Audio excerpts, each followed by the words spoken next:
안녕하세요. SPI 고병기 편집장입니다. K리츠 위클리 전해드리도록 하겠습니다.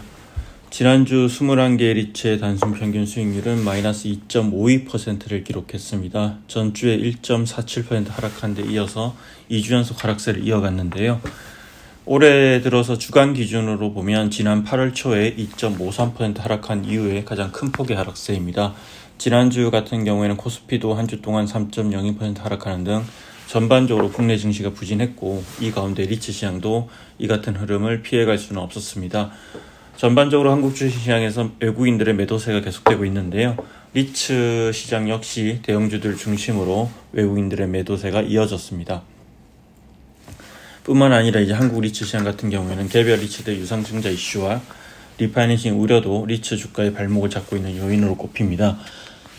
특히 유증과 리파이낸싱 과정에서 투자자의 우려가 높아지면서 개별 리츠들의 이슈가 리츠 시장 전반에 부정적인 영향을 미칠 거라는 우려도 높아지고 있는 그런 상황입니다.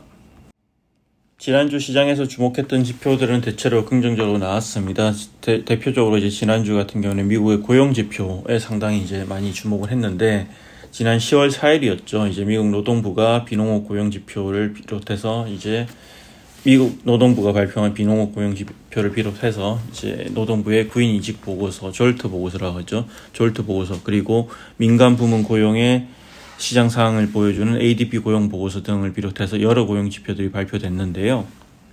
특히나 이제 지난주 고용이 주목됐던 이유는 지난 7월에서 8월 미국의 고용의 둔화, 7월에서 8월 사이에 이제 미국의 고용 둔화가 나타나면서 경기에 대한 우려가 나온 상황이기 때문에 더욱 주목을 끌었는데요. 결과적으로 이제 미국의 9월 비농업 고용 지표 같은 경우에는 시장의 예상치를 훨씬 뛰어넘는 놀랄만한 수치가 나왔습니다. 9월 비농업 고용 같은 경우는 전월보다 25만 4천 명 늘어났다고 이제 노동부가 밝혔는데요. 시장 예상치인 14만 7천 명을 크게 웃도는 수치입니다. 9월 실업률도 4.1%를 기록하면서 예상치를 밑돌았습니다. 뿐만 아니라 앞서 말씀드렸듯이 이제 시장의 우려를 자아냈던 7월과 8월의 고용 수치도 상향 조정됐고, 또 앞서 발표된 이제 ADP 민간 고용 보고서도 고용 증가치가 전월보다 늘어난 것은 물론이고 시장 전망치를 웃도는 그런 수치가 나오면서 또 시장을 안도하게 이렇게 만들었습니다. 이처럼 이제 미국 경기에 대한 우려가 수그러들면서 이제 미국 증시는 강세를 보이기도 했고, 다만 이제 이 같은 이제 미국의 경제 지표 개선이 최근 한국 증시에는 큰 영향을 미치지 못하고 있는 그런 모양새입니다. 한편 이제 미국의 고용 수치가 시장 예상을 상회하면서 또 연방준비제도 이사회가 기준금리 인하 속도를 늦출 거다, 이런 관측도 나오고 있는데요. 실제로 시카고 상품거래소 패드워치에 따르면 선물 시장에서는 일주일 전만 하더라도 오는 11월에 예정된 연준의 연방공개시장 회의 FOMC에서 빅컷을 단행할 가능성을 50% 이상으로 봤다면 지금은 거의 제로라고 보고 있습니다. 아울러 제롬 파월 연준 의장도 최근에 미국 경제가 견조하다고 평가를 하면서 기준금리를 단계적으로 인하하겠다라는 뜻을 밝힌 그런 상황입니다. 그리고 이번 주 시장에서는 미국의 물가 지표를 주시할 것으로 보이는데요. 가장 중요한 지표죠. 9월달 미국 소비자 물가지수 CPI와 생산자 물가지수 PPI 발표가 예정되어 있습니다. 아울러 이제 이번 주에는 9월 FOMC 의사록도 공개될 예정인데요. 9월 달에는 빅컷을 단행했기 때문에 또 빅컷을 단행한 지난 FOMC에서 구체적으로 어떤 이야기가 오고 갔는지를 알 수 있을 것으로 보입니다. 아울러 이제 11일에는 이제 한국은행의 금융통화위원회도 예정되어 있기 때문에 이번에 금리와 관련해서 어떤 정책을 펼칠지 지켜볼 필요가 있어 보입니다.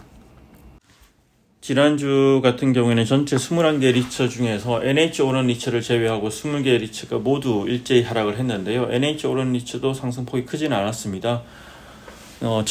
전주에 이제 하나 리츠가 9% 급락을 기록한 데 이어서 지난주에는 JR 글로벌 리츠가 이 8%의 급락을 기록하면서 이제 큰 변동성을 보였는데요. JR 글로벌 리츠는 최근 외국인들의 매도세가 이어지고 있고, 여기에 국내 기관 투자자들의 매도세가 더해지면서 낙폭이 커졌습니다. 아무래도 JR 글로벌 리츠의 최근 주가 부진은 리파이낸싱에 따른 배당컷이 주요한 원인으로 꼽히는데요. JR 글로벌 리츠 같은 경우에는 올해 들어 지금까지 낙폭이 19% 달합니다. 2018년 이후 상장된 21개 리츠 중에서 가장 큰 폭으로 하락을 했고, 또 지난 10월 4일에는 장중에 3,290원까지 떨어지면서 52주 신저가를 기록하기도 했습니다. JR글로벌 리츠 외에도 SK리츠, 하나리츠, 롯데리츠, 신한알파리츠, 삼성FN리츠, ESR 캔달스퀘어 리츠 등이 이제 3% 이상 떨어지면서 큰 하락세를 보였는데요. 시가총액 상위인 대형 리츠 위주로 낙폭이 특히나 컸습니다. 전반적으로 대형 리츠들 중심으로 외국인들의 매도세가 이어지면서 하락을 주도했고요. 낙폭이 커지면서 이제 SK리츠 같은 경우에는 지난 8월 초에 5,000원 선을 이제 넘었는데 2달여 만에 다시 5,000원 선 아래로 내려오기도 했고, 또 유상증자 권리락이 발생한 하나리츠 약세도 이어졌습니다. 아울러 삼성 FN리츠 같은 경우에는 10월 7일 신주 상장을 앞두고 차익 실현 매물이 나오면서 주가 하락폭이 컸던 것으로 이렇게 풀이되고요. 물론 이제 대형 리츠만 떨어진 건 아니라 대형 리츠뿐만 아니라 전체 리츠 시장이 전반적으로 부진했던 그런 한 주인데요. 시총이 가장 낮은 마스터 프리미어 리츠 같은 경우에도 지난 10월 2일에 또 한번 장중 2,240원까지 떨어지면서 다시 한번 52주 신저가를 기록하는 등 전반적으로 리츠 시장이 부진한 그런 모습을 보였고요. 앞서 말씀드렸다시피 이제 지금 전반적으로 보면 이제 리츠들의 어떤 유상증자라든지 리파이낸싱 같은 이슈들이 큰 영향을 미치면서 전반적으로 리츠 AMC들의 운용 역량에 대한 어떤 불신의 목소리도 다소 나오고 있는 그런 상황이기 때문에 앞으로 이렇게 이제 리츠 시장의 분위기를 반등하기 위해서는 또 AMC들이 좀 제대로 역량을 발휘할 필요가 있어 보입니다. 그리고 한 가지 더 전해드리면 이 K리츠 위클리에는 이제 포함을 안 시켰지만 지난주 토요일날 SPI 통해서 전해드린 소식이 있는데, 대신금융그룹, 대신증권과 대신자산신탁 등이 있는 대신금융그룹이 리츠 상장을 준비하고 있다는 소식이 들리고요. 대신금융그룹은 오래전부터 이제 리츠 상장을 준비했었죠. 2022년도에도 이렇게 글로벌 해외 자산을 담은 리츠를 출시하려고 했는데 그 당시 시장 상황이 악화되면서 이렇게 무산된 바 있고, 사실 이제 대신금융그룹은 보면 증권사 중에서 가장 이제 리츠에 관심이 많은 그런 회사이기도 합니다. 이제 여러 가지로 보면 리츠 상품에 대한 관심이란지 리서치 관련해서도 보면 꾸준히 이제 보고서를 내고 있고 가장 적극적으로 리츠를 키우려고 하는 그런 증권사 중에 하나인데요. 이번에 이제 준비하는 리츠는 이제 투 트랙으로 준비를 하고 있습니다. 하나의 리츠가 아니라 2개 리츠를 이제 준비를 하고 있는데, 하나는 이제 국내 오피스를 담은 리츠를 준비하고 있고요. 이제 기초자산으로 언급되는 게 대신증권 본사인 을지로에 있는 대신 343 빌딩입니다. 사실 이 대신 343 같은 경우에는 원래 이제 NH 아문디자산운용에 매각을 하려고 했었는데 이 협상 과정에서 이제 거래가 좀 지지부진하다가 결국 지난달 9월 초에 거래가 무산됐고, 이 대신증권에서 대신자산신탁이죠. 리츠 엠션 대신자산신탁입니다.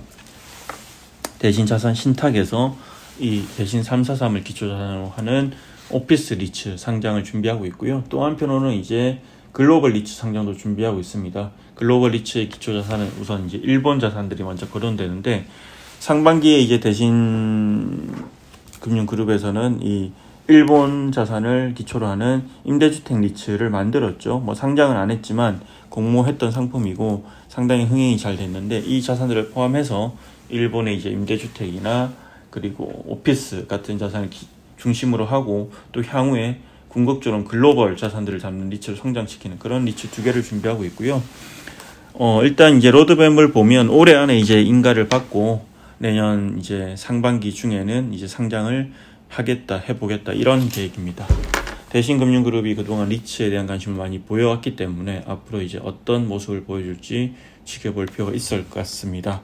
한번 또 전반적으로 이제 2018년 이후에 한국 리츠 시장이 많이 성장을 했고, 그 이후로 21개 리츠가 상장을 했는데 평가는 분분합니다. 긍정적인 점도 있고 부정적인 점도 있는데, 어쨌든 이렇게 이제 많은 곳들의 리츠 상품을 공급한다는 자체는 긍정적일 것 같고, 이왕 이제 리츠라는 상품을 내놓는다면 그동안 이제 국내 상장 리츠들이 보여줬던 시행착오를 잘 감안해서 좋은 상품을 만들기를 바랍니다. 이상입니다. 고맙습니다.